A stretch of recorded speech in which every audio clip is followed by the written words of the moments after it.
പരിശുദ്ധ അമ്മയുടെ മധ്യസ്ഥം പേറി അമ്മയുടെ മക്കളായ നമ്മൾ ഈ മരിയൻ പ്രത്യക്ഷീകരണ മണിക്കൂർ അനുസ്മരിച്ചുകൊണ്ട് ഈ ആരാധനയിലേക്ക് പ്രവേശിക്കുന്ന വലിയ മണിക്കൂറാണിത്. സ്വർഗം താഴെ ഇറങ്ങി വന്ന് പരിശുദ്ധ അമ്മയെ ലോകത്തിന് കൃപാസനത്തിലൂടെ വെളിപ്പെടുത്തിയ സുദിനം. ബഹുമാനപ്പെട്ട വി.പി. ജോസഫ് അച്ഛനിലൂടെ വലിയ ദൈവിക സന്ദേശം, ദുരന്തമുണ്ടാകുവാൻ പോകുന്നു, പ്രാർത്ഥിക്കണമെന്ന വലിയ ദൈവിക സന്ദേശം കൈമാറിയ ഈ വാർഷിക അനുസ്മരണ ദിനത്തിൽ കൃപാസനത്തിൽ വന്ന് മരിയൻ ഉടമ്പടിയെടുത്ത് പ്രാർത്ഥിച്ചു പോയിട്ടുള്ള മുഴുവൻ മക്കളെയും, ലോക ജനത മുഴുവനെയും നമുക്ക് ഈ അൾത്താരയിൽ പ്രത്യേകമായിട്ട് ദിവ്യകാരുണ്യ സന്നിധിയിൽ സമർപ്പിച്ച് ഒരു നിമിഷം പ്രാർത്ഥിക്കാം. ഈ മരിയൻ പ്രത്യക്ഷീകരണത്തിന് ദൈവം ഈ കൃപാസനം എന്ന ഇടത്തെ തിരഞ്ഞെടുത്തതിന് നമുക്ക് ദൈവത്തിന് നന്ദി പറയാം. ഒപ്പം തന്നെ മരിയൻ ഉടമ്പടി എന്ന വലിയ പദ്ധതിയിൽ നമ്മളെയും പങ്കുകാരാക്കിയ ദൈവപിതാവിൻ്റെ സ്നേഹത്തിന് നന്ദി പറയാം. വിശുദ്ധനായ ബഹുമാനപ്പെട്ട വി.പി. ജോസഫ് അച്ഛനിലൂടെ ഈ ഒരു വലിയ മരിയൻ പ്രത്യക്ഷീകരണം സംഭവിക്കുവാൻ ദൈവപിതാവ് മനസ്സായതിനെ പ്രതി നമുക്കൊരു നിമിഷം ഹൃദയത്തിൽ നന്ദി പറയാം. വലിയ ദൈവിക മഹത്വം നിറഞ്ഞു നിൽക്കുന്ന ഈ ആലയത്തിൽ ഈ സമയം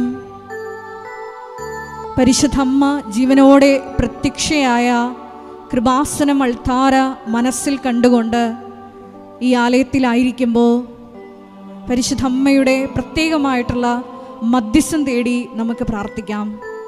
ജീവിതത്തിൽ നമ്മളിപ്പോൾ അഭിമുഖീകരിച്ചുകൊണ്ടിരിക്കുന്ന എല്ലാ ദുരന്ത മുഖങ്ങളെയും പ്രത്യേകമായിട്ട് ഈ അൾത്താരയിൽ സമർപ്പിക്കാം.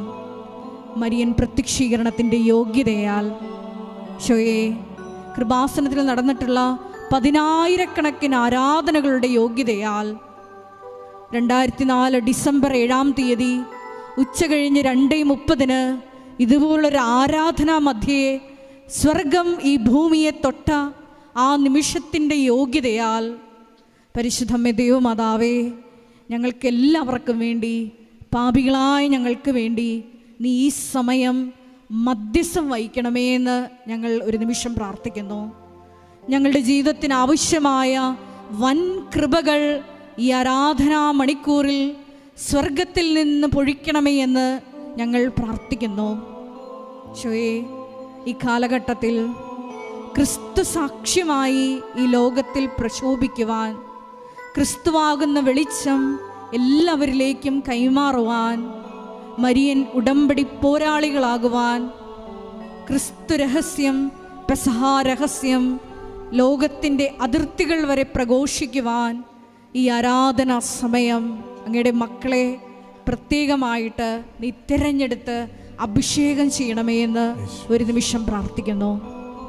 വലിയ ജീവിത ദുരന്തങ്ങളിലൂടെ കടന്നു പോകുന്ന മുഴുവൻ മക്കളെയും, നാളിതുവരെ 2015 മുതൽ മരിയൻ ഉടമ്പടിയെടുത്ത് പ്രാർത്ഥിച്ചു പോയിട്ടുള്ള മുഴുവൻ മക്കളെയും ഈ സമയം നമുക്ക് അൾത്താരയിൽ സമർപ്പിച്ച് പ്രാർത്ഥിക്കാം.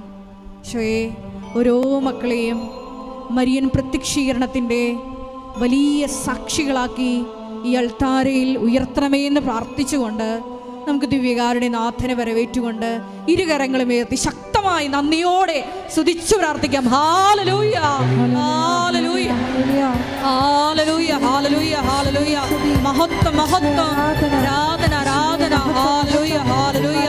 ദേവപിതാവേ നന്ദി, ദേവപിതാവേ മഹത്വം, ദേവപിതാവേ ആരാധന. Hallelujah, hallelujah. മഹത്വം, മഹത്വം, ആരാധന, ആരാധന. Hallelujah, hallelujah, hallelujah, hallelujah, hallelujah, hallelujah, hallelujah. ദേവപിതാവേ നന്ദി, ദേവപിതാവേ മഹത്വം, ദേവപിതാവേ ആരാധന. Hallelujah, hallelujah, hallelujah, hallelujah, hallelujah.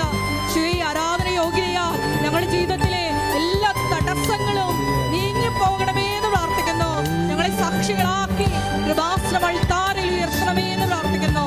Hallelujah, hallelujah. മഹത്വം, മഹത്വം. ദേവപിതാവേ നന്ദി, ദേവപിതാവേ മഹത്വം, ദേവപിതാവേ ആരാധന.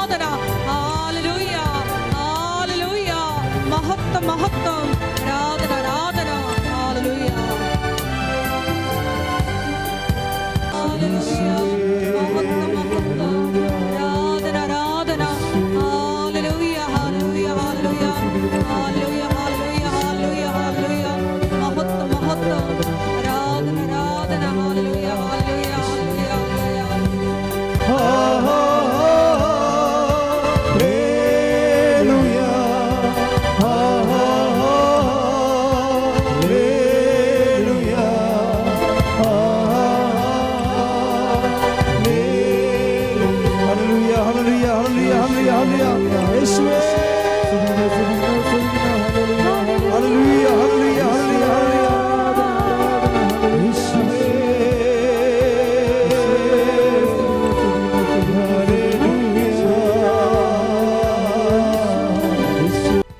പരിശുദ്ധ പരമാദിവ്യ കാരുണ്യത്തിന് പരിശുദ്ധ പരമാദിവ്യ കാരുണ്യത്തിന് പരിശുദ്ധ പരമാദിവ്യ കാരുണ്യത്തിന് ദിവ്യകാരുണ്യ സന്നിധിയിൽ ഒരു നിമിഷം നമുക്ക് ശാന്തമായി ആയിരിക്കാം. ഈ വലിയ പ്രത്യക്ഷീകരണ വാർഷിക ആരാധന മണിക്കൂറിൽ, വലിയ കൃതജ്ഞതാ സമർപ്പണ ആരാധനയിൽ ഈ സമയം നമ്മളെ ഒരുമിച്ച് കൂട്ടിയ ദൈവപിതാവിൻ്റെ സ്നേഹത്തിന് നമുക്ക് ഹൃദയത്തിൽ ഒരു നിമിഷം നന്ദി പറയാം. ഒരുപാട് മക്കൾ ഈ സമയം ഈ ആരാധന മണിക്കൂറിൽ ഇവിടെ ആയിരുന്നു കൊണ്ട് പരിശുദ്ധ അമ്മയെ നേരിട്ട് കണ്ട് നന്ദി പറഞ്ഞ് ഈ ആരാധനയിൽ പങ്കെടുത്ത് പ്രാർത്ഥിക്കാൻ ആഗ്രഹിച്ചിട്ടുണ്ട്. പക്ഷേ നമ്മളെയാണ് ദൈവപിതാവ് ഈ സമയം ഈ ആരാധന മണിക്കൂറിലേക്ക് വിളിച്ചത്. നമുക്ക് ഹൃദയത്തിൽ വലിയ സ്നേഹത്തോടുകൂടി പരിശുദ്ധ അമ്മയ്ക്ക് നന്ദി പറയാം. വലിയ ദുരന്തമുഖങ്ങളെ അതിജീവിക്കുവാൻ പരിശുദ്ധ അമ്മയെ ഉടമ്പടി വഴിയായി ഭവനങ്ങളിലേക്ക് സ്വീകരിച്ചിരിക്കുന്ന നമുക്ക് ഓരോരുത്തർക്കും പരിശുദ്ധ അമ്മ നൽകിയ വലിയ കൃപകൾക്കുള്ള നന്ദി കൂടിയാണ് ഈ വലിയ ആരാധന. ലോകത്തിൻ്റെ അതിർത്തികളൊക്കെയും ഈ പരിശുദ്ധ അമ്മയുടെ മരിയൻ പ്രത്യക്ഷീകരണത്തിൻ്റെ ഫലങ്ങൾ പേറുന്ന വലിയ ഒരു ലോക ജനത നമ്മുടെ ഈ നാട്ടിലുണ്ട്, ലോകം മുഴുവനുമിലുമുണ്ട്. അവരുടെയൊക്കെ നന്ദിയോട് ചേർത്ത് ഓൺലൈനായി ഈ ആരാധനയിൽ പങ്കെടുത്ത് പ്രാർത്ഥിക്കാൻ ആഗ്രഹിക്കുന്ന ഓരോ മക്കളുടെയും ജീവിത വിഷയങ്ങളെ പ്രത്യേകമായിട്ട് നമുക്ക് ഈ ആരാധനയിൽ സമർപ്പിച്ച് പ്രാർത്ഥിക്കാം. പരിശുദ്ധ അമ്മയുടെ വലിയ മരിയൻ പ്രത്യക്ഷീകരണത്തിനായി ദൈവപിതാവ് തിരഞ്ഞെടുത്ത ബഹുമാനപ്പെട്ട VP ജോസഫ് അച്ഛനെ പ്രതി നമുക്കൊരു നിമിഷം ദൈവപിതാവിന് ദിവ്യകാരുണ്യ ആരാധനാ മധ്യേ നന്ദി പറയാം. ഈശോയെ, ഇനിയും ഞങ്ങളുടെ ആലയത്തിന് ഈ പ്രത്യക്ഷീകരണത്തിൻ്റെ ഫലങ്ങൾ മരിയൻ ഉടമ്പടി എന്ന പോലെ പുതിയ പുതിയ ശുശ്രൂഷ മേഖലകൾ വെളിപ്പെടുത്തി കിട്ടണമേ എന്ന് നമുക്കൊരു നിമിഷം പ്രാർത്ഥിക്കാം. 2014 പരിശുദ്ധ അമ്മ അന്ന് പറഞ്ഞതുപോലെ അമ്മ ആഗ്രഹിക്കുന്ന കൃപാവര പദ്ധതി കൃപാസനത്തിലും ഞങ്ങളുടെ ഓരോരുത്തരുടെയും കുടുംബത്തിലും ഈശോയെ പ്രത്യേകമായിട്ട് നടപ്പിൽ വരുവാൻ കൃപയാകണമേ എന്ന് ഒരു നിമിഷം പ്രാർത്ഥിക്കാം.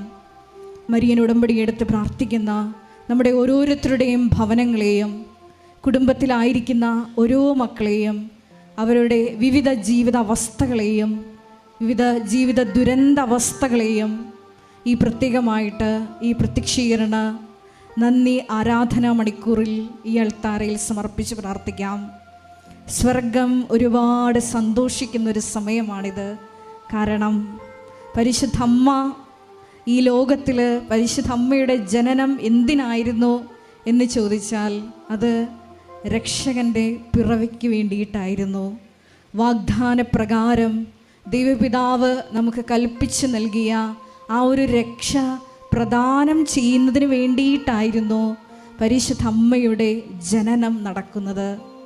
പരിശുദ്ധ അമ്മ പേറിയ ആ വലിയ ദൗത്യം ഈ ഭൂമിയിലായിരുന്നു കൊണ്ട് തുടരുന്ന വ്യക്തികളാണ് ഈ മരിയൻ ഉടമ്പടി എടുത്ത് പ്രാർത്ഥിക്കുന്ന നമ്മൾ ഓരോരുത്തരും. അതുകൊണ്ട് തന്നെ നമ്മൾ എടുത്തിരിക്കുന്ന മരിയൻ ഉടമ്പടിയെ ഈ സമയം ഈ പ്രത്യക്ഷീകരണ ആരാധന മണിക്കൂറിൽ നമുക്ക് മനസ്സുകൊണ്ട് ഒന്ന് പുതുക്കി പ്രാർത്ഥിക്കാം. ഞാൻ എടുത്തിരിക്കുന്ന മരിയൻ ഉടമ്പടിയിലെ 6 നിബന്ധനകൾ പാലിക്കുന്നതിൽ എനിക്ക് വീഴ്ചകൾ വന്നിട്ടുണ്ടോ? എൻ്റെ മനോഭാവങ്ങൾ മൂലം, എൻ്റെ വ്യക്തിപരമായ അലസത മൂലം ഈ മരിയൻ ഉടമ്പടി നിബന്ധനകൾ പാലിച്ച് ദൈവകൃപകൾ എന്നിലേക്ക് ഒഴുകുവാൻ ഞാൻ തന്നെ തടസ്സമായി എടുത്തിട്ടുള്ള എൻ്റെ തീരുമാനങ്ങൾ, എൻ്റെ നിലപാടുകൾ അതൊക്കെ തിരുത്തുവാനായിട്ട് നമുക്ക് ഈ ആരാധന മണിക്കൂറിൽ പ്രത്യേകമായിട്ട് ആ കൃപയ്ക്ക് വേണ്ടി നമുക്ക് പരിശുദ്ധമ്മയുടെ മധ്യസ്ഥം തേടി ദിവികാരുണ്യ സന്നിധിയിൽ സമർപ്പിച്ച് പ്രാർത്ഥിക്കാം. ഈശോയെ, എടുത്തിരിക്കുന്ന മരിയൻ ഉടമ്പടി പുതുക്കുന്നതിലൂടെ ഒരു പുതു ചൈതന്യം, പുത്തൻ അഭിഷേകം ഈ ആരാധനയിലൂടെ സ്വീകരിച്ചുകൊണ്ട് ക്രിസ്തു സാക്ഷ്യമായി ലോകം മുഴുവൻ പ്രശോഭിക്കുവാൻ ഈശോയെ ഈ ആരാധനയിലൂടെ പ്രത്യേകമായിട്ട് ഞങ്ങൾക്ക് അധിക അഭിഷേകം നൽകണമേ എന്ന് പ്രാർത്ഥിക്കുന്നു. വിധങ്ങളായ ജീവിത ദുരന്തങ്ങളിലൂടെ കടന്നു പോകുന്ന മക്കളെ ഒരിക്കൽ കൂടി ഈ അൾത്താരയിൽ സമർപ്പിച്ച് പ്രാർത്ഥിക്കാം.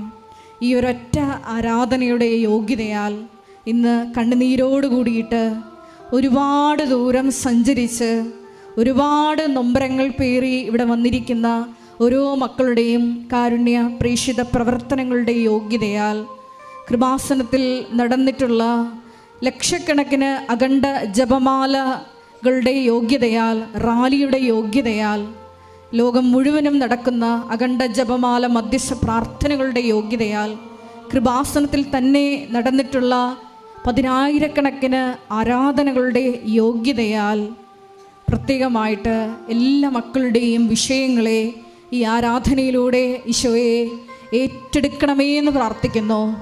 കണ്ണുനീരോട് കൂടിയിട്ടാണ് അവർ വരുന്നത്. ഞാൻ അവരെ സന്തോഷിപ്പിച്ച് ആശ്വസിപ്പിച്ച് പറഞ്ഞയക്കും.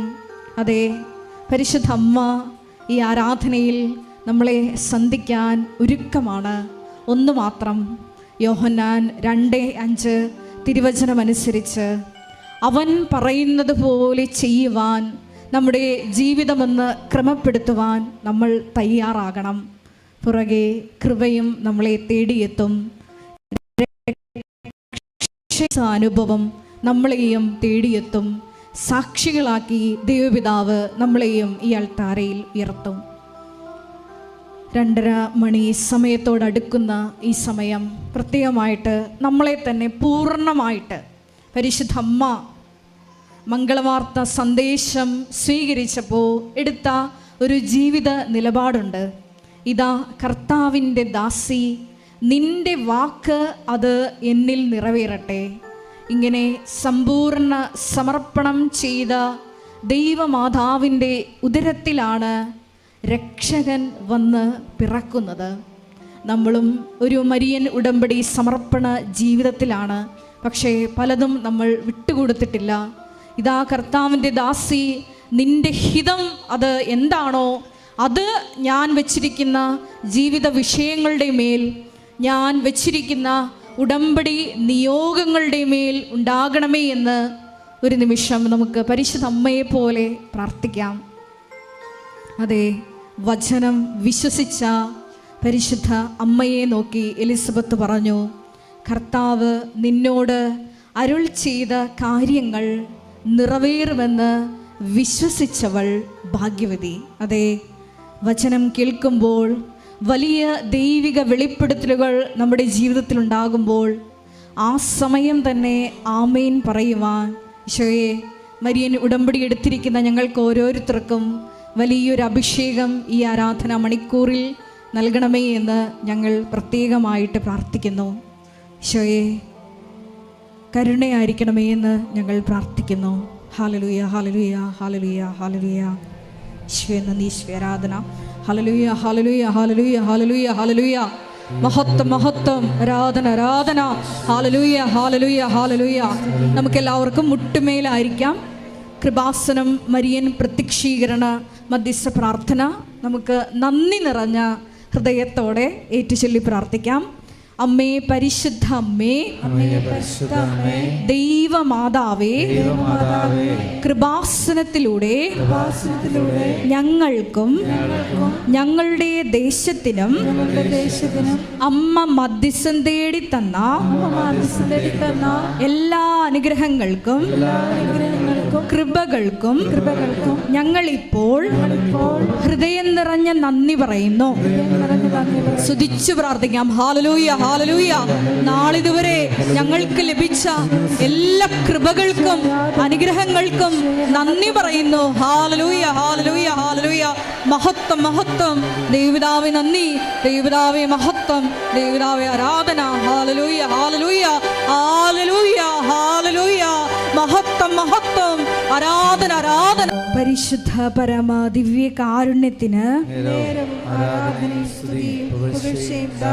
പരിശുദ്ധ പരമ ദിവ്യ കാരുണ്യത്തിന് പരിശുദ്ധ പരമ ദിവ്യ കാരുണ്യത്തിന് അമ്മേ പരിശുദ്ധ അമ്മേ, ദൈവമാതാവേ, 2004 ഡിസംബർ 7-ാം തീയതി ഉച്ചകഴിഞ്ഞ് 2:30 കൃപാസനത്തിൽ സംഭവിച്ച അമ്മയുടെ പ്രത്യക്ഷപ്പെടലിനെ കുറിച്ച് തിരുസഭയ്ക്ക് സമർപ്പിച്ചിരിക്കുന്ന പഠനരേഖകളുടെ മേൽ വസ്തുനിഷ്ഠവും ദൈവശാസ്ത്ര വിധി പ്രകാരമുള്ളതുമായ അന്വേഷണ പഠനങ്ങൾ നടത്തി ആ പ്രത്യക്ഷപ്പെടലിലൂടെ പ്രകടമായ ദൈവമാതാവിന്റെ പ്രത്യേക കരുതലും സംരക്ഷണവും വെളിപ്പെടുത്തുന്ന പീഡിതരുടെ ആശ്വാസവും പ്രവാചകന്മാരുടെ രാജ്ഞിയും വാഗ്ദാനത്തിന്റെ പേടകവും പ്രപഞ്ച പ്രകൃതിയുടെ മാതാവുമായ പരിശുദ്ധ അമ്മയുടെ ഭക്തി തിരുസഭയിൽ കൂടുതൽ പ്രചരിച്ച് ജീവിതത്തിന്റെ ദുരിത ദുരന്ത അവസ്ഥകളിൽ അകപ്പെട്ട് കഴിയുന്ന അനേകായിരം മക്കൾക്ക് ദൈവത്തിന്റെ സാന്നിധ്യവും സന്ധിപ്പും കൂടുതൽ അനുഭവിക്കുക വഴി ആത്മീയ വിശുദ്ധിയും ദൈവശക്തിയും കൈവരിക്കുവാൻ ഞങ്ങളുടെ കുടുംബങ്ങളെ ഇടയാക്കണമേ. അമ്മേ പരിശുദ്ധ അമ്മേ, ഭൂസ്വർലോകങ്ങളുടെ രാജ്ഞിയായ അങ്ങയ്ക്ക് ഭൗമ സംരക്ഷണത്തിനായി പ്രപഞ്ച പ്രകൃതിയെ തന്നെ തിരുസഭ പ്രതിഷ്ഠിക്കുവാൻ ഈ പ്രത്യക്ഷീകരണം വഴി ഇടയാക്കണമേ. പരിശുദ്ധ അമ്മേ, ജപമാല മാതാവേ, സകല കൃപാസനം പ്രാർത്ഥനകളോടും ചേർത്ത് ഞങ്ങളിപ്പോൾ പ്രാർത്ഥിക്കുന്ന ഈ സമൂഹത്തിന്റെ പ്രത്യേക നിയോഗങ്ങളും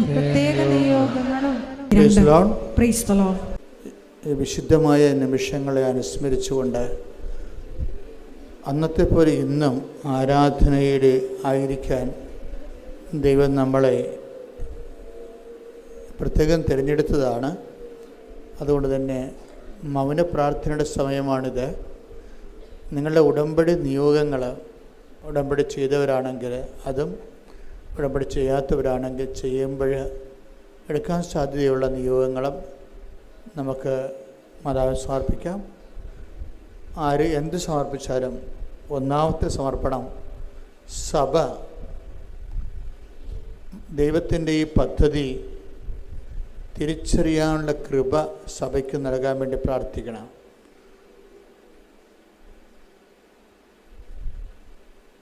അത് നിസ്സാര കാര്യമല്ല. ദൈവം കൃപാസനത്തിൽ സമയ കടികാരം നെഞ്ചിൽ ചാർത്തി മാതാവ് പ്രത്യക്ഷപ്പെട്ടതിൻ്റെ ആ വലിയ ദൈവികമായ രഹസ്യം അത് സഭ മനസ്സിലാക്കണമെങ്കിൽ സഭയ്ക്ക് കൃപ വേണം.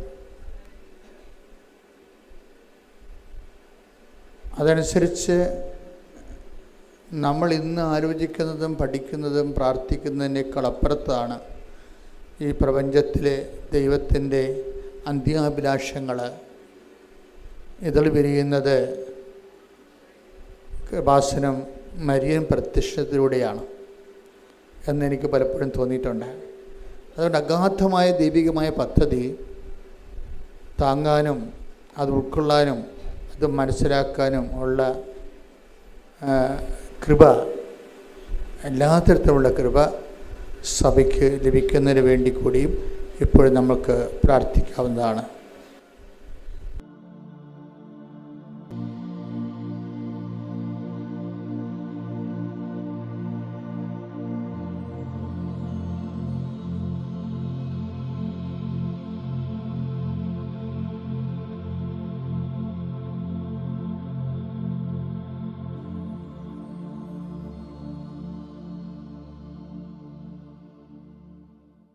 അമ്മയുടെ പ്രത്യക്ഷീകരണത്തിന്റെ ഈ അനുഗ്രഹവേളയിൽ ഞങ്ങൾക്ക് സാധിച്ചു തരുവാൻ കനിയേണമേ. ആമേൻ. ആമേൻ. സ്തുതിക്കട്ടെ. ഹല്ലേലൂയ.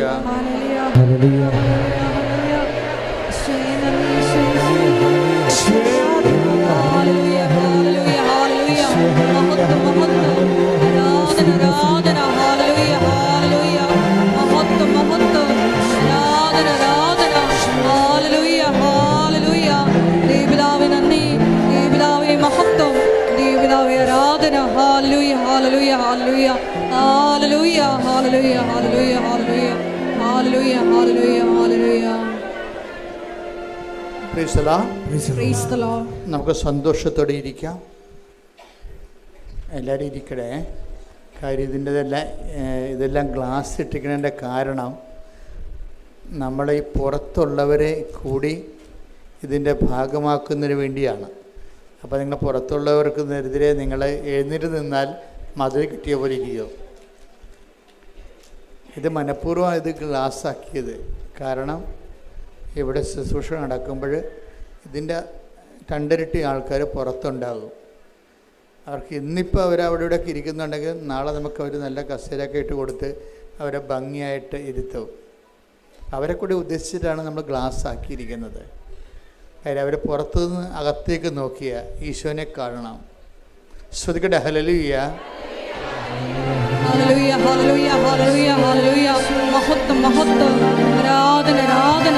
പ്രത്യക്ഷീകരണത്തിൻ്റെ ഈ ആരാധന നമ്മൾ അപ്പ് ചെയ്യുന്നത് അടുത്ത ചൊവ്വാഴ്ചയായിരിക്കും. അതുകൊണ്ട് തന്നെ ചൊവ്വാഴ്ചയിൽ 2 ലക്ഷത്തോളം പേര് ഈ ധ്യാനം ഓൺലൈനിൽ കൂടും. അവർക്ക് കൂടിയുള്ള സന്ദേശമാണ് ഇപ്പോഴ് കൈമാറുന്നത്.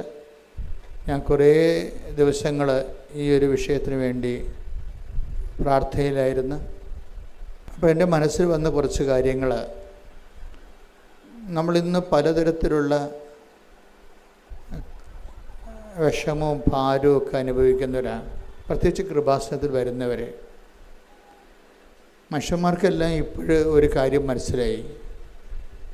മനസ്സിന് ഭാരവും ശരീരത്തിന് ക്ലേശവും കുടുംബത്തിന് സമാധാനമൊക്കെ നഷ്ടപ്പെടുമ്പോൾ ആദ്യം നമ്മളെ അന്വേഷിച്ചും കാത്തുവരിക്കുന്ന ഒരാളായിട്ടാണ് കൃപാസനം മാതാവിനെ ഇന്ന് കുറഞ്ഞ പക്ഷം എല്ലാ മലയാളികളെങ്കിലും കാണുന്നത്. അതുകൊണ്ട് ഞാൻ ഓരോ ദിവസവും ആൾത്താരെ കാണുന്ന വ്യക്തികളെല്ലാം പുതിയ ആൾക്കാരാണ്. കുറച്ച് പേര് മാത്രമേ പഴയതുള്ളൂ. അപ്പോൾ അവരുടെ അടിയന്തര ഒരു സാഹചര്യത്തിൽ അവർ അമ്മയുടെ അഭയം പ്രാപിച്ചിരിക്കുകയാണ്. അതുകൊണ്ട് തന്നെ നമുക്ക് സിമ്പിളാണ്. എന്താ കാര്യം? അവരിവിടം വരെ വണ്ടി കയറി വെളുപ്പിനെ 3 മണിക്ക് എഴുന്നേറ്റ് ഇവിടെ വന്നു. ചിലപ്പോൾ ഉപവാസമായിട്ട് നിൽക്കും, ചിലപ്പോഴും ഒത്തിരി ഞെരുക്കത്തിൽ ചീട്ട് കിട്ടാൻ വരെ എന്ത് പാടാണ്. അങ്ങനെയൊക്കെ നിന്ന് കഷ്ടപ്പെട്ട് അടുത്താരെ വരുമ്പോൾ അപ്പോൾ തന്നെ അവരുടെ വിശ്വാസം അവർ പ്രഖ്യാപിച്ച് കഴിഞ്ഞു. അതുകൊണ്ട് എനിക്ക് സിമ്പിളാണ്. എനിക്ക് നിങ്ങളുടെ തലയിൽ നിന്ന് കൈവെക്കണ കാര്യം മാത്രമേ ഉള്ളൂ. എന്താ കാര്യം? നിങ്ങൾ ഓൾറെഡി ഇൻവെസ്റ്റ് ചെയ്തു. വെളുപ്പിന് 2 മണിക്ക് എഴുന്നേറ്റ് എത്രയോ ദിവസം മുമ്പ് ഒരു ദിവസം ഫിക്സ് ചെയ്തിട്ടാണ് ആ ദിവസം ഫ്രീ ആക്കി ഇതിനു വേണ്ടി വരണത്.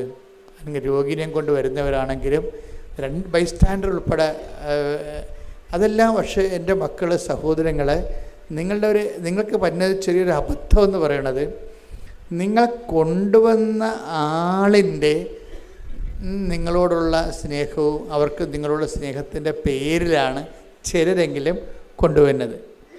അപ്പം സൗഖ്യത്തിന് താമസം വരും. പേടിയാ. നിങ്ങളിപ്പോൾ ഒരാളെ കൊണ്ടുവന്ന് വിചാരിച്ചോ, ഇപ്പം അയാൾ ചിലപ്പോൾ നിങ്ങളുടെ അപ്പൻ്റെ അനിയനോ അല്ലെങ്കിൽ അമ്മയുടെ അനിയത്തിയോ ആരെങ്കിലും ആയിരിക്കും. അവരോടുള്ള സ്നേഹത്തിൻ്റെ പേരിലാണ് നിങ്ങൾ അവരെ വെളുപ്പിന് 3 മണിക്കൊക്കെ നാട്ടിൻ പുറത്ത് വണ്ടിയെടുത്ത് അവരെ പിടിച്ച് കയറ്റി കഷ്ടപ്പെട്ട് വരുന്നത്. പക്ഷേ അതിൻ്റെ ഒരു മറുപുറമുണ്ട്. എന്താണ്? എൻ്റെ ലൈഫ്, എൻ്റെ ജീവിത പ്രശ്നങ്ങൾ ഇത്രയും രൂക്ഷമാണ് എങ്കിലും ഞാനിതൊക്കെ ചെയ്യണത് എൻ്റെ ഈ സങ്കടത്തിൻ്റെ കാലത്ത് എൻ്റെ ഈ കണ്ണീരിൻ്റെ കാലത്ത് ഞാൻ നിൻ്റെ അടുത്താണ് വരണത്. ആരുടെ അടുത്ത്? ഈശോൻ്റെ അടുത്ത്. അതിന് പ്രാധാന്യം കൊടുക്കണം. പീഡിയോ നിങ്ങൾ, അതായത് ലൈന് ഉള്ള സ്ഥലത്തേക്കല്ല നിങ്ങൾ പ്ലഗ് ചെയ്യണത്. ലൈന് ഇപ്പോൾ നമ്മുടെ വീടുകളിലൊക്കെ ചില പ്ലഗിലൊക്കെ കുത്തിക്കഴിഞ്ഞാൽ നമുക്ക് കറണ്ട് കയറത്തില്ല. തേക്കാൻ നേരത്ത് നമ്മൾ കുത്തിക്കഴിഞ്ഞാൽ കറണ്ട് കയറത്തില്ല. അപ്പം നിങ്ങൾ ആ വീട്ടിൽ നിങ്ങൾക്ക് പുതിയ ആളാണെന്ന് വിചാരിച്ചോ, അപ്പോൾ നിങ്ങളവിടെ ഗസ്റ്റാണെന്ന് വിചാരിച്ചോ. അപ്പോൾ അവർ പറയും, എന്തുകൊണ്ടാണ് എൻ്റെ അടുത്ത് കറണ്ട് തേപ്പോട്ട് ചൂട് പിടിക്കണില്ല എന്ന് പറയും അത് ആ പ്ലഗിൻ്റെ അകത്ത് ചാർജില്ലെന്ന് പറയും. അപ്പോൾ നിങ്ങൾ ചാർജുള്ള സ്ഥലത്തേക്ക് മാറ്റിക്കുത്താൻ പറയും. അതുപോലെ തന്നെയാണ് ഒരു ജീവിത പ്രശ്നങ്ങൾ. ഇപ്പോൾ ജപ്തി നടപടി, അല്ലെങ്കിൽ നിങ്ങളുടെ വിസ പ്രോസസ്സിങ് അല്ലെങ്കിൽ പുതുക്കണില്ല, അല്ലെങ്കിൽ നിങ്ങൾ വസ്തു വിൽക്കണില്ല, അല്ലെങ്കിൽ കടങ്ങൾ കയറിയിരിക്കുന്നു. അപ്പോൾ ആ വിഷയത്തിനാണ് പ്രാധാന്യമെങ്കിൽ അവിടെ ചാർജില്ല. മനസ്സിലായ? ആ വിഷയത്തിന് വേണ്ടി ചാർജില്ല. ചാർജുള്ളത് എന്തിനാണ്? വിശ്വാസ പ്രഖ്യാപനത്തിനാണ് ചാർജുള്ളത്. അപ്പോൾ നിങ്ങളെന്ത് ചെയ്യണം?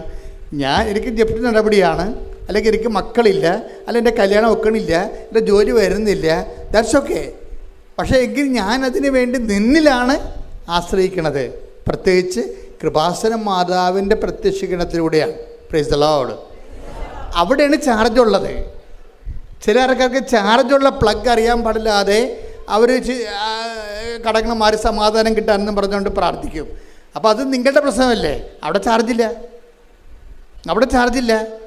അത് പ്രശ്നം നിങ്ങളുടേതാണെങ്കിലും ഞാൻ ഈ പ്രശ്ന സമയത്ത് ദൈവത്തിലാണ് ആശ്രയിക്കുന്നത്. പിന്നെ നമുക്കുള്ളൊരു മെച്ചമെന്ന് പറയണത്, നമ്മൾക്കുള്ള മെച്ചമെന്ന് പറഞ്ഞാൽ ഇത് എപ്പോഴും എൻ്റെ മക്കളെ പ്രാർത്ഥന അല്ലെങ്കിൽ എന്തെങ്കിലും ആത്മീയ പദ്ധതി അതെല്ലാം എൻ്റെ സഹോദരൻ ചെയ്യുമ്പോൾ വളരെ ഇൻ്റലിജൻ്റ് ആയിരിക്കണം, ബുദ്ധിപരം. ഇപ്പം ഈ വിശ്വാസ ജീവിതം എന്ന് പറയണത് ഒരു ബുദ്ധിപരമായിട്ടുള്ള ഇടപെടലാണ്, വൈകാരികമായിട്ടുള്ള വിഷയമല്ല, ഒരു ബുദ്ധിപരമായിട്ട് ഇടപെടലാണ്. ഇപ്പോൾ ചില പ്രാർത്ഥനാ രൂപങ്ങൾ ഇപ്പോൾ സ്തുതിച്ച് കഴിയുമ്പോൾ ചില ആൾക്കാർക്ക് തലയടിച്ചൊക്കെ വീഴത്തില്ലേ?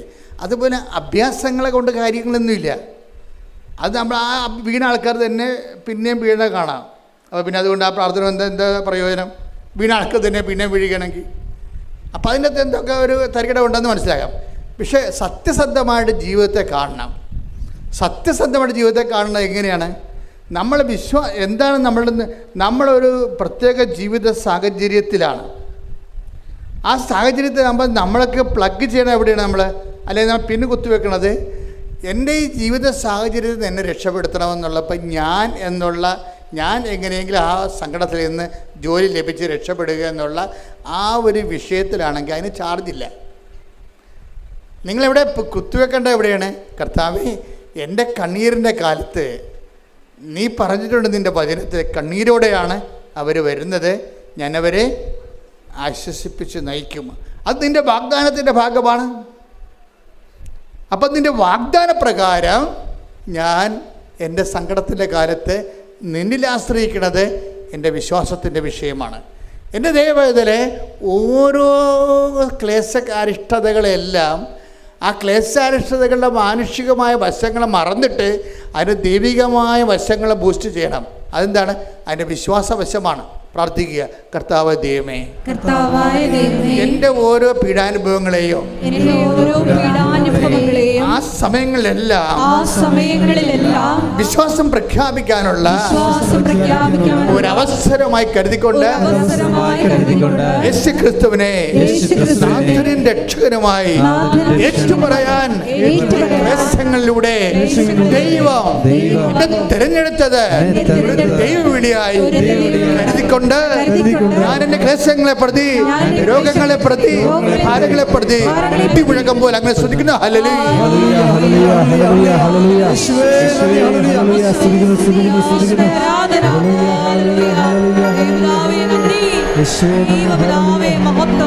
പരമദിവ്യകാരുണ്യത്തിന്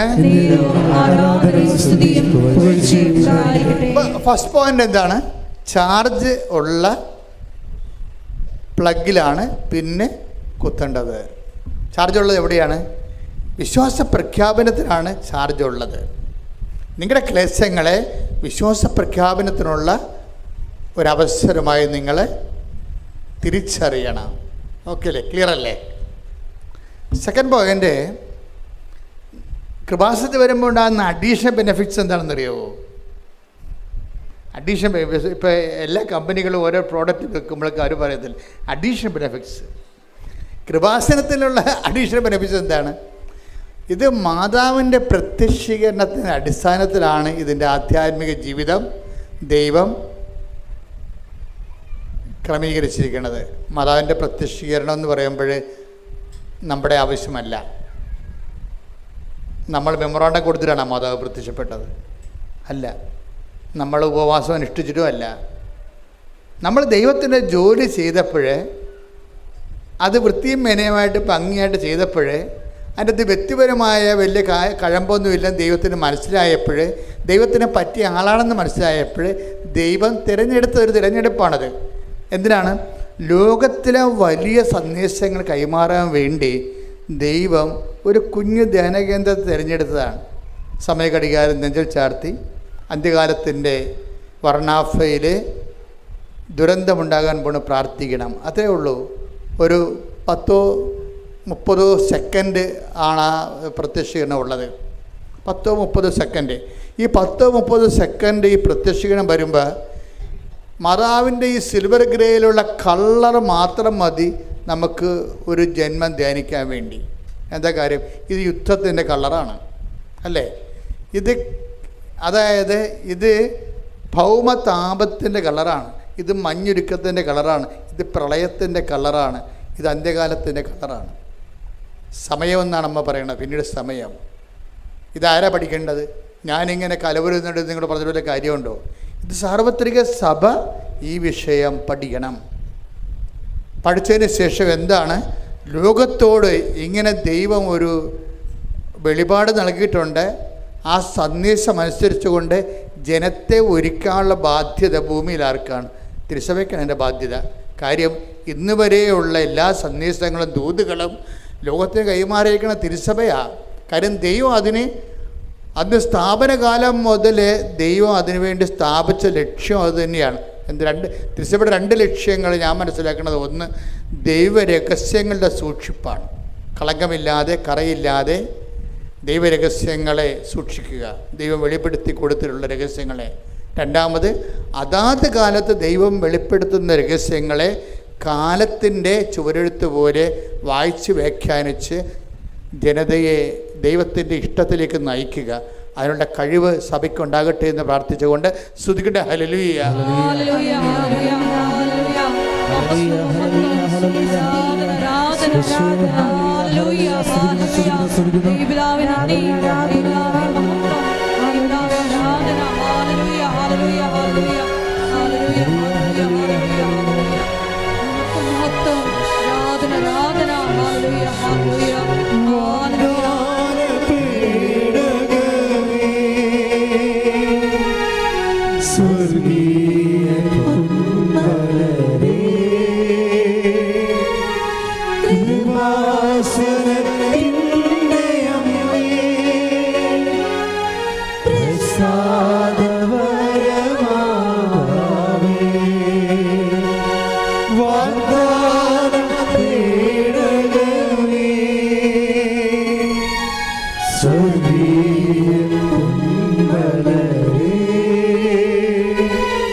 രണ്ടാമത്തെ പോയിന്റ് അച്ഛൻ പറഞ്ഞത് എന്താണ്? മരിയൻ അമ്മമാതാവിൻ്റെ ഈ പ്രത്യക്ഷീകരണം നമ്മുടെ വിഷയത്തേക്കാൾ ഉപരി ദൈവത്തിൻ്റെ വിഷയമാണ്.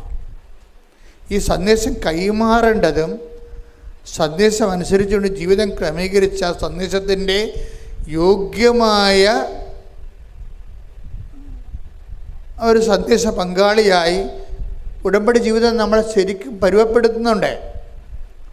ഞാൻ ഇപ്പോഴ് എൻ്റെ പ്രാർത്ഥനകളുടെ ഇപ്പം നിങ്ങളെ കാണുമ്പോഴൊക്കെ ഞാൻ പ്രാർത്ഥിക്കുമ്പോൾ പണ്ട് എൻ്റെ അടുത്ത് വന്നിട്ടുള്ള ആൾക്കാരുടെ അടുത്ത് പ്രാർത്ഥിക്കുമ്പോൾ അവിടെ തലയിലൊക്കെ കൈവച്ച് കഴിഞ്ഞാൽ ഞാൻ 10 മിനിറ്റൊക്കെ പ്രാർത്ഥിക്കുമായിരുന്നു. ഇപ്പോൾ ഒരു 5 സെക്കൻഡേ പ്രാർത്ഥിക്കത്തുള്ളൂ. എന്താ വ്യത്യാസം? ആ ഒരു വ്യത്യാസമുണ്ട്. കാര്യം ഞാൻ കഴിഞ്ഞ ഇപ്പോൾ അച്ഛനായിട്ട് 30-40 കൊല്ലമായി. അപ്പോൾ കഴിഞ്ഞ കാലങ്ങളിൽ എത്രയോ, ഞാൻ 87 മുതൽ ജനങ്ങളിങ്ങനെ പ്രാർത്ഥിക്കാൻ വന്നതാണ്. അന്നൊക്കെ ജനങ്ങളുടെ തലേക്കൈ വെക്കുമ്പോൾ ഞാൻ പറഞ്ഞുകൊണ്ടിരുന്നത് കുറേ കാര്യങ്ങൾ പറയും. കർത്താവിൻ്റെ പീഡാനുഭവവും കുരിശുമരണവും എല്ലാം പറയും. അതിൻ്റെ അടിസ്ഥാനം പറയും, എല്ലാം പറയും. പ്രാർത്ഥനയുടെ അടിസ്ഥാനങ്ങളെല്ലാം വെളിവാക്കിയിട്ടാണ് പിന്നീട്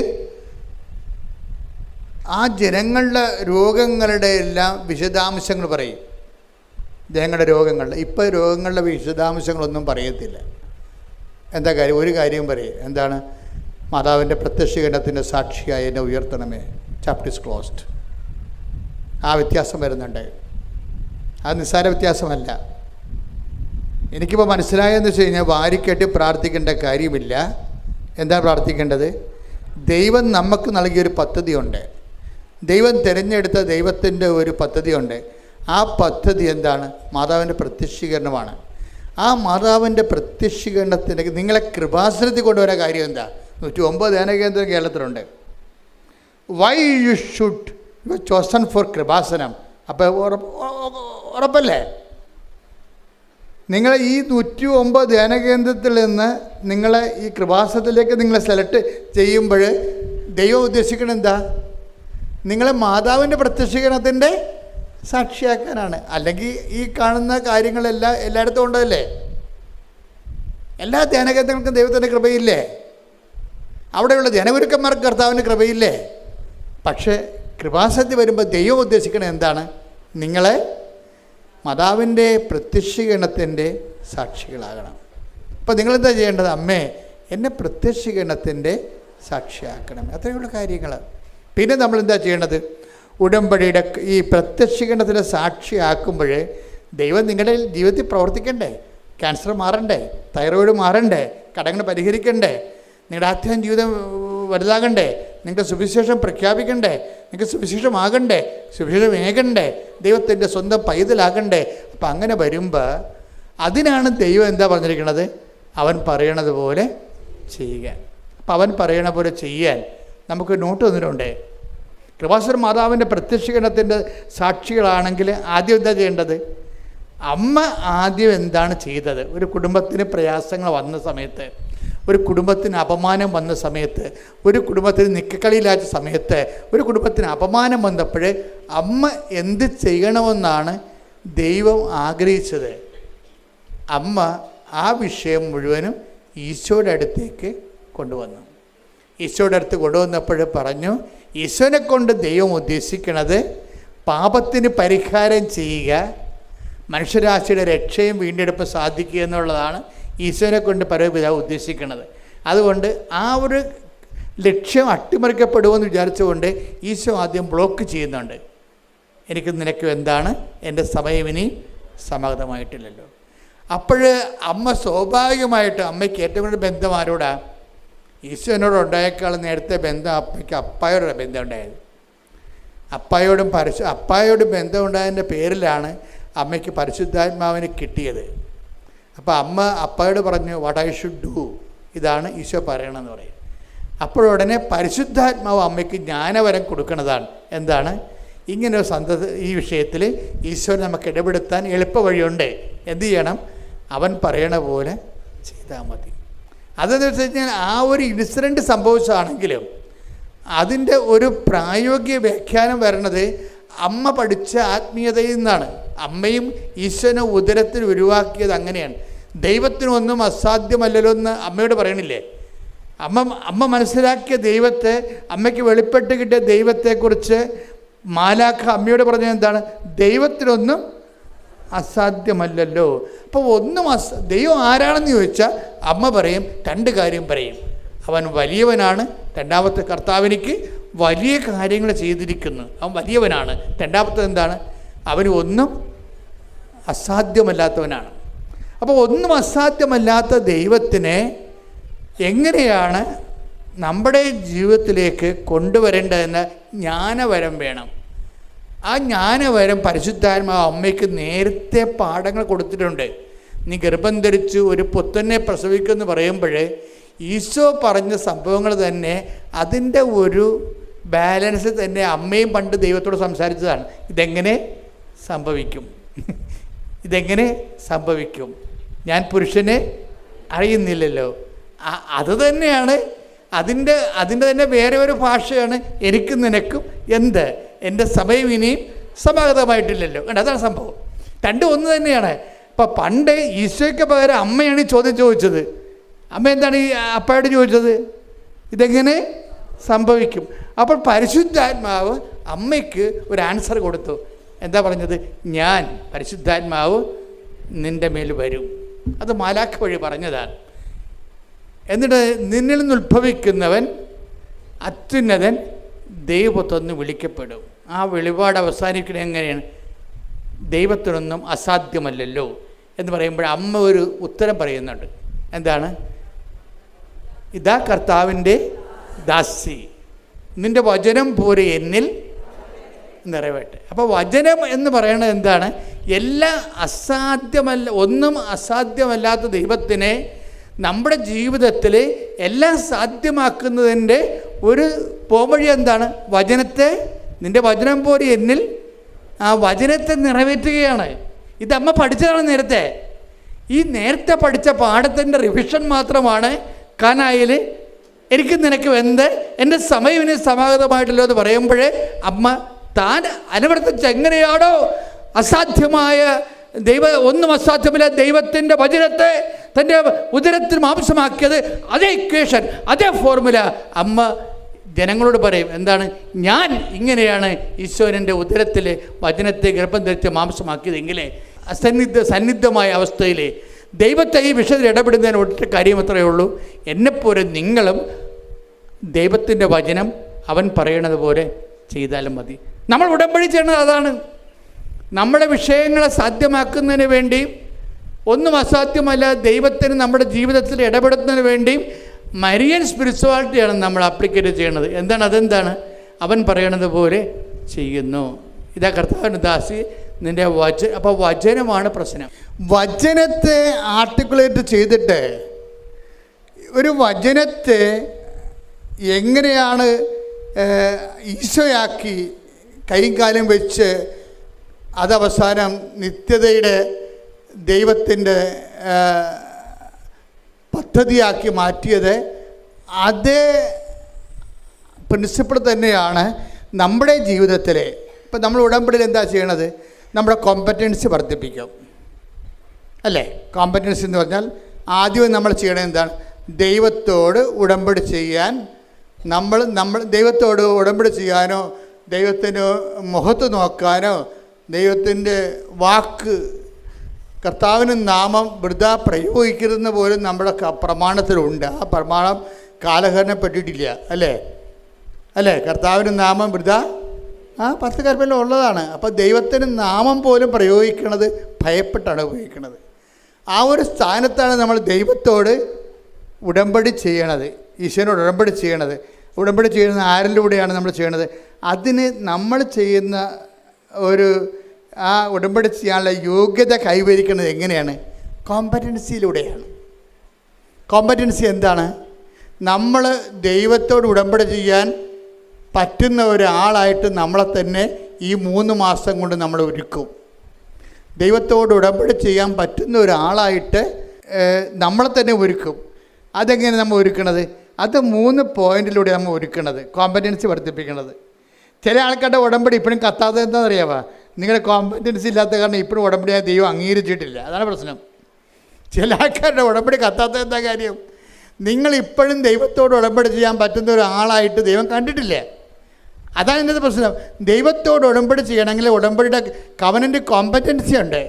കവനൻ്റ് കോമ്പറ്റൻസിയിൽ 3 പോയിന്റുകളുണ്ട്. ഈ 3 പോയിന്റും വൃത്തിയായിട്ട് ചെയ്താൽ നമ്മൾ കോമ്പറ്റൻ്റായി. എന്താണ്? ദൈവത്തോട് ഉടമ്പടി ചെയ്യാൻ പറ്റുന്ന ഒരാളായി മാറി. ഒന്നാമത്തത് എന്താണ്? അനുദപിക്കുക, വചനത്തിൽ വിശ്വസിക്കുക. അതാണ് സംഭവം. ഒന്നാമത്തത് നമ്മൾ ആദ്യമായി ഈ ഭാഗം നമ്മൾ ചെയ്തില്ലെങ്കിൽ ബാക്കി രണ്ടും ചെയ്യാൻ പറ്റത്തില്ല. അതാണ് ഏറ്റവും വലിയ വിഷയം. പലർക്കും ഉടമ്പടി വന്നിരിക്കുന്ന ഒരു ചെറിയ പരാജയം അതാണ്. ഈ ഭാഗം നമ്മൾ ചെയ്ത് അനുതപിക്കുക, സുവിശേഷത്തിൽ വിശ്വസിക്കുക എന്ന് പറയുമ്പോഴേ നമ്മുടെ അനുതാപം എന്ന് പറയണത് സുവിശേഷ വിശ്വസിക്കുമ്പോൾ ഒരു വ്യക്തിക്കുണ്ടാകുന്ന അനുതാപമാണ്. ലോകത്തിൽ പലതരം അനുതാപങ്ങളുണ്ട്. ഞാനതിൽ ഖേദിക്കുന്നു എന്നൊക്കെ മന്ത്രിമാർ പറയത്തില്ലേ, അങ്ങനെ ഞാൻ അന്ന് പറഞ്ഞതിൽ ഞാൻ ഖേദിക്കുന്നു. ആ ഖേദമൊന്നും അനുതാപമല്ല. സുവിശേഷവിഹിതമായ രക്ഷാകരമായ അനുതാപം. അനുതാപം രണ്ട് തരമുണ്ട്. കേവല അനുതാപമുണ്ട്, മാനുഷിക അനുതാപം ഉണ്ട്, പക്ഷേ രക്ഷാകരമായ അനുതാപമുണ്ട്. രക്ഷാകരമായ അനുതാപം എന്ന് പറഞ്ഞാൽ എന്താണ്? സുവിശേഷത്തിൽ വിശ്വസിക്കുന്നത് നിമിത്തം നമുക്കുണ്ടാകുന്ന അനുതാപം. സുവിശേഷം വിശ്വസിക്കുമ്പോൾ ദൈവത്തിൻ്റെ മനസ്സ് നമ്മൾ അറിയുന്നു. ദൈവത്തിൻ്റെ മനസ്സറിയുമ്പോൾ നമ്മുടെ ചില ചെയ്തികളെക്കുറിച്ച് നമ്മൾക്ക് അനുതാപം ഉണ്ടാകുന്നു. അതുകൊണ്ടാണ് സുവിശേഷത്തിന് ധ്യാനം എപ്പോഴും കൂടണം. എപ്പോഴും നിങ്ങൾ സുവിശേഷത്തിൻ്റെ വായിക്കണമെന്നൊക്കെ അച്ഛൻ പറയുന്നതിൻ്റെ കാരണം അതാണ്. പ്രാർത്ഥിക്കുക, കർത്താവ് ദൈവമേ, രക്ഷാകരമായ അനുതാപം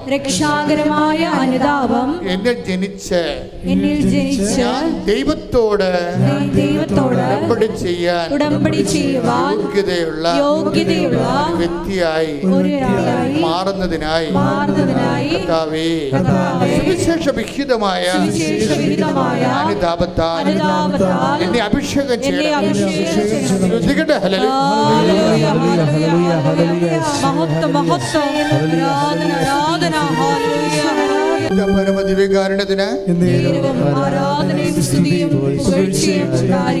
കവനന്റ് കോമ്പറ്റൻസി എന്ന് പറഞ്ഞാൽ ഉടമ്പടി ദൈവത്തോട് ചെയ്യാനുള്ള യോഗ്യത. ഒന്നാമത്തെ പോയിന്റ് കഴിഞ്ഞല്ലേ.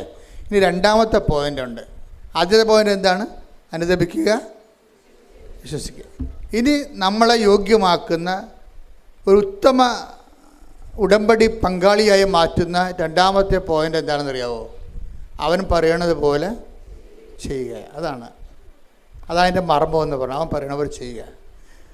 നമ്മൾ അതിൻ്റെ പേരിലാണ് ഞാൻ രോഗിയായിരുന്നു, നിങ്ങളെന്നെ സന്ദർശിച്ചു. കരുണയുള്ളവർ ഭാഗ്യവാന്മാർ, അവരുടെ മേൽ കാരുണ്യമുണ്ടാകും. അപ്പോഴങ്ങനെ ദൈവത്തിൻ്റെ കരുണയും അതുപോലെ തന്നെ ദൈവത്തിൻ്റെ വചനങ്ങളും, ഞാൻ പരദേശിയായിരുന്നു, നിങ്ങളെ സന്ദർശിച്ചു. ഞാൻ കാരാഗൃഹത്തിലായിരുന്നു, നിങ്ങളെന്നെ സന്ദർശിച്ചു. ഞാൻ രോഗിയായിരുന്നു, നിങ്ങളെന്നെ സന്ദർശിച്ചു. അപ്പോൾ എല്ലാ തരത്തിലുള്ള മനുഷ്യോപകാര പ്രവർത്തനങ്ങളെന്ന് ഇന്ന് നമുക്ക് പറയാൻ പറ്റത്തില്ല. ഇപ്പം നമ്മൾ ഈ മരങ്ങളെല്ലാം നമ്മൾ ഈ കെട്ടിടം എന്താണ് ഇവിടെ വന്നിരിക്കണത്?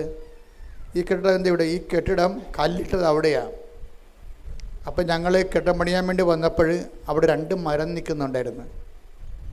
അപ്പോൾ ഞാൻ പറഞ്ഞു മരം വെട്ടാൻ പറ്റത്തില്ലെന്ന് പറഞ്ഞു. അപ്പം മരമില്ലാത്ത സ്ഥലത്തേക്ക് കെട്ടിടം മാറ്റിയതിനെ കണ്ടത്. 2 മരത്തിന് വേണ്ടിയാണ്. അല്ലെങ്കിൽ റോഡിൽ നിന്ന് നോക്കുമ്പോൾ ഭംഗിയായിട്ട് ഈ കെട്ടിടം കാണാൻ പറ്റും. പെട്ടെന്ന് നമ്മൾ ഭംഗിയായിട്ട് ആൾക്കാരെ കാണിക്കുകയല്ല പ്രശ്നം. ഇവിടെ ജീവജാലങ്ങൾ ഒരുമിച്ച് നമ്മൾ ജീവിക്കുമ്പോൾ നമ്മൾ പങ്കെടുക്കുന്ന ഒരു പൊതുപ്രകൃതിയുണ്ട്. അതിനകത്ത് വെള്ളമുണ്ട്, വായുവുണ്ട്, മരങ്ങളുണ്ട്. ഈ മുളയുടെ 2 കഷ്ണങ്ങൾ വെട്ടിയതിന് ഞാനിവിടെ വന്ന് കോൺട്രാക്ടറുമായിട്ട് ഒരു ദിവസം മുഴുവൻ പ്രശ്നം ഉണ്ടാക്കി. എന്നിട്ടും അവരത് വെട്ടി. കാര്യം അതിൻ്റെ അകത്ത് മുള കാറ്റത്ത് ആടിക്കൊണ്ട് നമ്മുടെ പല അലുമിനിയം ഷീറ്റുകളെ തെറിപ്പിച്ച് കളഞ്ഞു. പക്ഷേ ഇത് പ്രകൃതിയെ സംരക്ഷിക്കുക എന്നുള്ളതും നമ്മുടെ സുവിശേഷ വിഹിതമായ ഒരു സാക്ഷ്യമാണത്. കാര്യം നമുക്ക് വെറുതെ ഇങ്ങനെ സർവൈവ് ചെയ്യാൻ പറ്റത്തില്ല. ഞാനൊരു ഗൾഫ് രാജ്യങ്ങളിൽ സുവിശേഷ വേലയ്ക്ക് പോയപ്പോൾ ഞാൻ ഒരു 10-100 കിലോമീറ്റർ ഈ എണ്ണപ്പാടത്തിലൂടെ പോയി. അപ്പം ഞാനവിടെ ദൈവമേ, കേരളം എന്ത് മനോഹരമാണെന്ന്.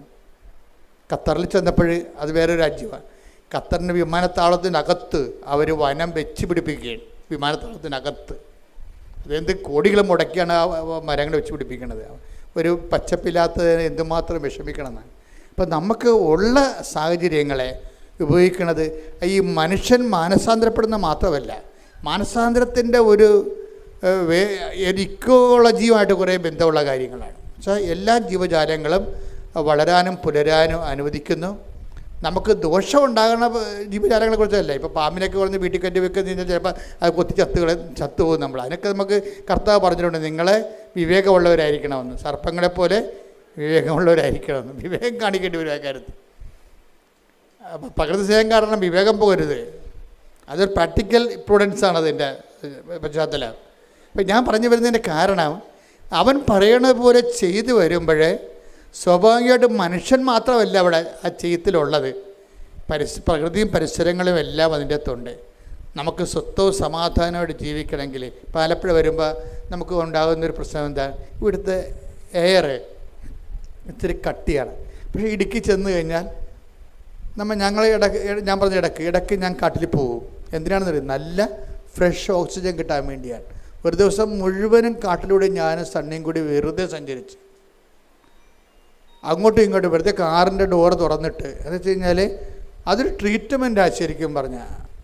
അത് നമ്മൾ ദൈവം തന്ന ഏറ്റവും വലിയ നിധിയാണ് ഈ പ്രാണവായു എന്ന്. പ്രാണവായുവിൻ്റെ സാഹചര്യങ്ങൾ നമ്മുടെ ജീവിതത്തിൻ്റെ പരിസരങ്ങൾക്ക് ചുറ്റും നമ്മൾ ജനിപ്പിക്കണം. ഇതുപോലെ ഓക്സിജൻ കൊടുക്കുന്ന പേരാല് അത് മരിക്കാൻ പോയിട്ട് അതിനെ രാത്രി പൊക്കിയെടുത്ത് ചീഞ്ഞ ഭാഗം വെട്ടിയിട്ട് പിന്നെ സംരക്ഷിച്ച് വെച്ചിരിക്കുകയാണ്. അത് ഓക്സിജൻ കൊടുക്കുന്നതാണ്. എന്താ പ്രശ്നം വെച്ച് കഴിഞ്ഞാൽ, നമ്മളുടെ ജീവിതത്തിൽ നമ്മുടെ പരിസരങ്ങളും എല്ലാവർക്കും സൗഹൃദമായിട്ട് വളർന്നു വരുന്നതിന് വേണ്ടി നമ്മളെടുക്കുന്ന നിലപാടുകളും സുവിശേഷത്തിൻ്റെ ഒരു സാക്ഷീകരണത്തിൻ്റെ ഭാഗമാണ് എല്ലാം. ഇപ്പോൾ ഒരു കാഴ്ചപ്പാടാണ് നമുക്ക് കർത്താവ് നൽകിയിരിക്കുന്നത്. അതെല്ലാം ഉടമ്പടിയുടെ പരിധി വരുന്നതാണ്. അവൻ പറയണത് പോലെ ചെയ്യുക, പ്രാർത്ഥിക്കുക.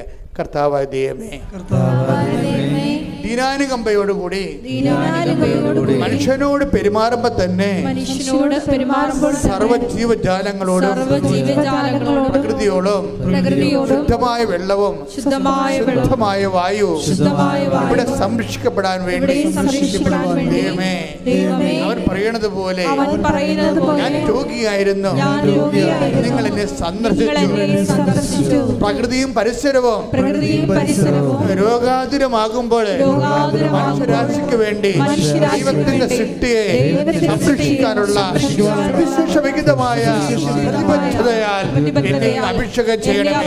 ശ്രദ്ധിക്കട്ടെ.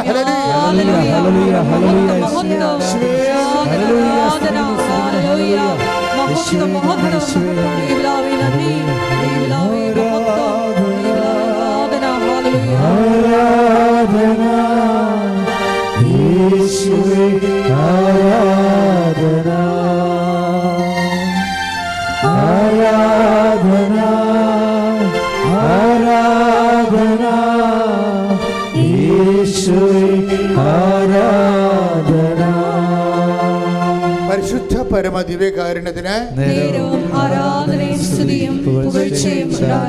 അപ്പോഴേ നമ്മളെ രണ്ടാമത്തെ വിഷയം കോമ്പറ്റൻസിയുടെ വിഷയമാണ്. അതായത് ഉടമ്പടിക്ക് യോഗ്യമായ ഉടമ്പടി പങ്കാളി എന്ന് പറയുന്നത്, ഒന്ന് അനുദപിക്കുക, സുവിശേഷം വിശ്വസിക്കുക. രണ്ടാമത്തെ എന്താണ്, അവൻ പറയണത് പോലെ ചെയ്യുക. അതെന്താണ്, ദിനാനുകമ്പയും അതുപോലെ തന്നെ മനുഷ്യനോടുള്ള പ്രകൃതിയോടുള്ള പ്രതിബദ്ധതയുമാണ്. അത് ദൈവികമായ ഒരു ഉത്തരവാദിത്വമായിട്ട് നമ്മൾ ഡെവലപ്പ് ചെയ്ത് വരും ഉടമ്പടി കാലങ്ങളിൽ. ഇനി മൂന്നാമതൊരു കാര്യമുണ്ട്. എന്താണ്, ലോകം മുഴുവനും പോവുക, എല്ലാ സൃഷ്ടികളോടും സുവിശേഷം പ്രസംഗിക്കുക. അപ്പോൾ ഇതെല്ലാം മനസ്സിലായില്ലേ? അതാണ് നമ്മൾ 28 പത്രം കൃപാസനത്തിനുള്ള വിവിധ ഭാഷകളിൽ ഇനിയും നിങ്ങൾ പ്രാർത്ഥിക്കണം. കൃപാസനത്തിന് എല്ലാ തരത്തിലുള്ള ഭാഷകൾ. പപ്പുവ ഗിനിയയിലെ കുറച്ച് ആൾക്കാരോട് താമസിക്കുന്നുണ്ട്. ഞാൻ ചില സമയത്ത് ഓർക്കും, അവിടെ നിന്ന് ആരെങ്കിലും വന്നിരുന്നെങ്കിൽ അവിടെ കുറച്ച് ആൾക്കാരേ ഉള്ളൂ, എങ്കിലും അവർക്ക് വേണ്ടി ഒരു പത്രം ഇറക്കാമെന്ന്. അതെന്താ കാര്യം, കർത്താവിനെ അറിയാത്തവരെ അറിയിക്കണം. നിങ്ങളിപ്പോൾ കൃപാസനം മാതാവിനെ പ്രൊമോട്ട് ചെയ്യുമ്പോൾ മാതാവിനെ ഒരു കൊമേഴ്സ്യൽ ഐക്കനായിട്ടല്ല പ്രൊമോട്ട് ചെയ്യേണ്ടത്, മറിച്ച് ക്രിസ്തുവിലേക്ക് എത്തിച്ചേരാൻ പറ്റുന്ന ഒരു പാലമായിട്ട് വേണം നിങ്ങൾ പ്രൊമോട്ട് ചെയ്യാൻ. മനസ്സിലായില്ലേ? ഞങ്ങളൊക്കെ അങ്ങനെ പ്രൊമോട്ട് ചെയ്യണത്. മാതാവിനെ പ്രൊമോട്ട് ചെയ്യുന്നതിൻ്റെ ഉദ്ദേശം എന്താണ്, ക്രിസ്തുവിലേക്ക് മനുഷ്യരാശിക്ക് എളുപ്പത്തിൽ ചെല്ലാൻ പറ്റുന്ന ഒരു പാലമാണ് അമ്മ. എളുപ്പത്തിൽ ഷോർട്ട് കട്ടാണ്. മരിയൻ ആരാണെന്ന് വെച്ച് കഴിഞ്ഞാൽ ഷോർട്ട് കട്ട്. മരിയനെപ്പോലെ ഷോർട്ട് കട്ട് ആരുമില്ല. മരിയനെപ്പോലെ അത്ര ഏത് ആംഗിളിലും 365 ഡിഗ്രി ചെരിഞ്ഞ് പ്രവർത്തിക്കുന്ന ആളാണ്. 360 ഡിഗ്രി ഇടക്കും വലത്തും എല്ലാം ചെരിഞ്ഞ് പ്രവർത്തിക്കും. ഒരു യാതൊരു ഇൻഹിബിഷൻസും ഇല്ല, പരിമിതികളില്ലാതെ. അത് പരിമിതികളില്ലാതെ പ്രവർത്തിക്കുന്നത് കൊണ്ടാണ് പരിശുദ്ധ മറിയം തമ്പുരാൻ്റെ അമ്മയെ പാപികളായ പാപികളാണെങ്കിലും ഞങ്ങൾക്ക് അമ്മ മാത്രമേ ഉള്ളൂ. മനസ്സിലായില്ലേ? ഞങ്ങൾ മാനസാന്തരപ്പെട്ട് വരാൻ സമയമെടുക്കും. കുടുംബത്തിൻ്റെ സാഹചര്യം അതാണ്. മാനസാന്തരപ്പെട്ടാലും അത് നടപ്പിൽ വരുത്തണമെങ്കിൽ ചിലപ്പോൾ കുറച്ചുകൂടി സമയമെടുക്കും. അതുകൊണ്ട് അക്കാലങ്ങളിലെല്ലാം എൻ്റെ അവസ്ഥ വളരെ പരിതാപ, എനിക്ക് അമ്മ മാത്രമേ ഉള്ളൂ. ആ പ്രാർത്ഥന എന്ന് പറയുന്നത് ഞാൻ ചില സമയത്ത് ഓർക്കുകയും, ഒരു മനുഷ്യൻ്റെ ഏറ്റവും വലിയ ദൈവാനുഗ്രഹം എന്ന് പറയുന്നത് ഒരു കാത്തലിക് ഫാമിലിയിൽ ജനിക്കാൻ കഴിയുന്നതാണ്. അപ്പോൾ നിങ്ങൾ ഓർക്കും ഞങ്ങൾ CSIക്കാരാണല്ലോ, ഞങ്ങൾ ഓർത്തഡോക്സുകാരാണ്, അച്ഛൻ ഞങ്ങളെ ഒഴിവാക്കിയ. അങ്ങനെ ഒഴിവാക്കിയല്ല. അതായത് അമ്മയോട് നിങ്ങൾക്കിപ്പോൾ ഓർത്തഡോക്സുകാർക്കും പ്രത്യേകിച്ച് അതുപോലെ തന്നെ യാക്കോബീസ് അവർക്കെല്ലാം അമ്മയോട് നല്ല ബന്ധമുള്ള ആൾക്കാരാണ്. നമ്മളുടെ ബന്ധമെന്ന് പറയണത് ഈ വളരെ ഇമോഷണലായിട്ടുള്ള ഒരു അമീക്കബിളായിട്ടുള്ള ബന്ധമാണ്. ഈ ബന്ധത്തെ നമ്മൾ ഉപയോഗിക്കുന്നത് യേശുക്രിസ്തുവിൽ വളരാൻ വേണ്ടിയാണ്. നിങ്ങളോർക്കും മാതാവിൻ്റെ പെരുന്നാൾ നടത്തുന്നു, മാതാവിനെ തൊട്ടുമുത്തുന്നു. ഇത് വിഗ്രഹാരാധനയല്ല. ബുദ്ധിയും ബോധം ഇല്ലാത്തവൻ, ദൈവത്തെക്കുറിച്ച് അറിയാൻ പാടില്ലാത്തവൻ, അനുഭവത്തിൻ്റെ ആത്മീയ പാരമ്പര്യമില്ലാത്തവൻ, ഇന്നലെ മുളച്ച് ചില ആശയങ്ങളും കൊണ്ട് തല ചുവന്നുണ്ടാക്കുന്നവൻ എന്തും പറയാം. പക്ഷെ നമ്മളെ സംബന്ധിച്ചിടത്തോളം നമ്മൾ സ്നേഹിക്കുകയും ആദരിക്കുകയും ചെയ്യുന്ന ദൈവത്തിനറിയാം നമ്മൾ എന്താണ് ചെയ്യണമെന്ന്. എന്താണ്? ദൈവത്തിന് കൊടുക്കാനുള്ള സ്നേഹം വ്യത്യസ്തമായ രീതികളിൽ നമ്മൾ ദൈവത്തോട് പ്രകടിപ്പിക്കുന്നതാണ്. വ്യത്യസ്തമായ രീതികളിൽ. അപ്പം അതിൻ്റെ പിന്നിലെല്ലാം ഉള്ളത് എന്താണ്? ദൈവത്തോടുള്ള വല്ലാത്ത സ്നേഹമാണ്. ഈ ദൈവത്തോടുള്ള ശരിക്കും പറഞ്ഞാൽ അമ്മ പ്രത്യക്ഷപ്പെടാനുള്ള ഒരു കാരണം എന്ന് നിങ്ങൾക്കറിയാമോ? അതെന്ന് പറയുന്നത്, അതിൻ്റെ ഒരു കാരണം എന്ന് പറയുന്നത് ഞാൻ മനസ്സിലാക്കുന്നത്, ഞാനിപ്പോൾ തന്നെ 2 പ്രത്യക്ഷീകരണം നടന്നിട്ടുണ്ട്. ഒരു പ്രത്യക്ഷീകരണം ഈജിപ്തിൽ വെച്ചാണ് നടന്നത്. അത് അമ്മ രാത്രി 2 മണിക്ക് വന്ന് 4 വിരലുകൾ എൻ്റെ വായിലിട്ട് ഞാൻ എല്ലാ ഇടക്കും തന്നെ ധ്യാനത്തിൽ പറയും. പക്ഷേ അത് ഞാനെക്കുറിച്ച് ഞാൻ പിന്നീട് ചിന്തിച്ചിട്ടുണ്ട്. അമ്മ എന്തുകൊണ്ട് രാത്രി വന്നത്, എന്തുകൊണ്ട് എൻ്റെ വിരലിട്ടത്. അത് ഞാൻ എന്നിട്ട് അത് വചനം തുറന്നു നോക്കിയപ്പോൾ പറഞ്ഞു, നിൻ്റെ പ്രസംഗങ്ങളെ ഞാൻ അടയാളങ്ങൾ കൊണ്ട് സ്ഥിരീകരിക്കും. അപ്പോൾ എനിക്ക് മനസ്സിലായി അമ്മ എന്താണ് ഉദ്ദേശിച്ചതെന്നൊക്കെ മനസ്സിലായി. അന്ന് മുതലാണ് 2010 മുതലാണ് കൃപാസനം വേറെ രീതിയിൽ ഇളകി ഉയരാൻ തുടങ്ങിയത്. അന്നത്തെ ഒരു ഇൻസിഡൻ്റാണ്. പക്ഷേ അതിന് കാരണം എന്താ? അതിൻ്റെ കാരണം ഞാൻ നോക്കിയിട്ട് എനിക്ക് ഒരു കാരണമേ ഉള്ളൂ.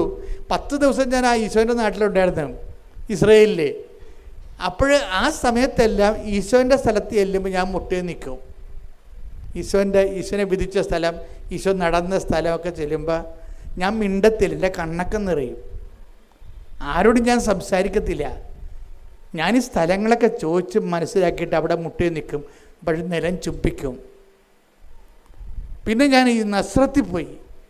നസ്രത്തിൽ അമ്മയടുത്ത് പോയപ്പോൾ എന്നോട് പറഞ്ഞു, അമ്മയുടെ അടുക്കള ഇവിടെ ഉണ്ടെന്ന് പറഞ്ഞ്.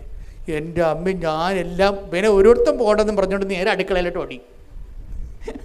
എനിക്കിൻ്റെ ഓരോരുത്തരും പോകണ്ട കാര്യം അമ്മ അവിടെ. അപ്പം നോക്കിയാൽ പുരാതനമായ ആ നക്ഷത്രം വലിയൊരു ദേവാലയമാണ്. അതിൻ്റെ അകത്താണ് ഒരു സ്ഥലത്താണ് അമ്മയുടെ വീടുണ്ടായിരുന്നത്. അവിടെയാണ് അടുക്കള. ആ അടുക്കളയും അമ്മ വെള്ളം കോരിയ കിണറും ഒക്കെ കുഞ്ഞു കിണറാണ്, കുറേ ആഴമുണ്ട്. അവിടെ എല്ലാം ഗ്രില്ല് ചെയ്തിരിക്കുന്നതാണ്. അമ്മയുടെ അടുപ്പൊക്കെ കണ്ടവിടെ പുരാതനമായ.